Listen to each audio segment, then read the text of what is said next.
Kuna matukio mawili ambayo yanamhusu nyota wa klabu ya Bayern Munich. Huyu ni Michael Olise, na tukio la kwanza ni tukio lake la kupenda kumechisha, yani pale ambapo utakuta Bayern Munich inavaa labda jezi nyekundu, utaona kavaa na yeye kiatu chekundu, lakini pale ambapo Bayern Munich amevaa jezi nyeupe, utaona pia Michael Olise amemechisha, amevaa na yeye njumu nyeupe. Lakini jambo la pili ni tukio ambalo huwa ndo sasa ni kama icon fulani hivi, ambapo kabla ya mechi Michael Olise anaonekana akiwa anaingia uwanjani, alafu kama anazisugua nyasi kwa miguu yake, alafu anatoka. Michael Olise ni mzaliwa wa pale nchini Uingereza, na baba yake ni Nigeria na mama yake amechanganya Mfaransa pamoja na Mwalgeria.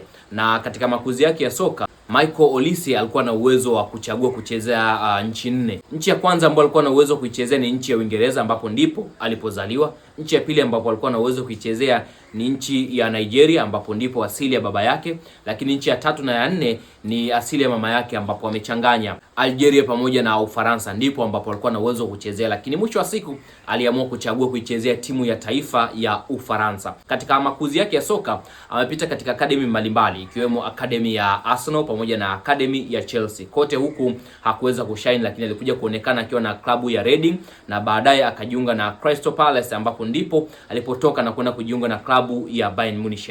Sasa wakati amejiunga na Bayern Munich na akaanza kushine, makampuni mbalimbali yalimfuata kwa sababu ya kutangaza bidhaa zao, ambapo baadhi ya makampuni ambayo yalimfuata ni pamoja na Nike, Puma, Adidas na makampuni mengi ambayo walitaka wamdhamini awe anavaa viatu kutoka katika makampuni hayo. Lakini Michael Olise aligoma, na kilichomfanya agome, aliamini kwenye ile mikataba ambayo angesaini kuna vitu ambavyo vingemfunga, kwa sababu anaamini kwamba yeye anapocheza anataka kuwa huru, kwamba leo Bayern Munich inavaa jezi nyekundu na yeye anataka kuvaa njumu nyekundu. Lakini pale ambapo utakuta Bayern inavaa jezi nyeupe, na yeye atataka exactly kuvaa njumu nyeupe. Lakini anaamini kwenye mkataba kuna mambo yangembana, kwa alikataa millions of money kwa sababu ya kutengeneza icon yake ili aonekane vile ambavyo anataka, ila alikataa kabisa kusaini mikataba katika makampuni makubwa ambayo yanazalisha viatu ili wasimpangie cha kufanya.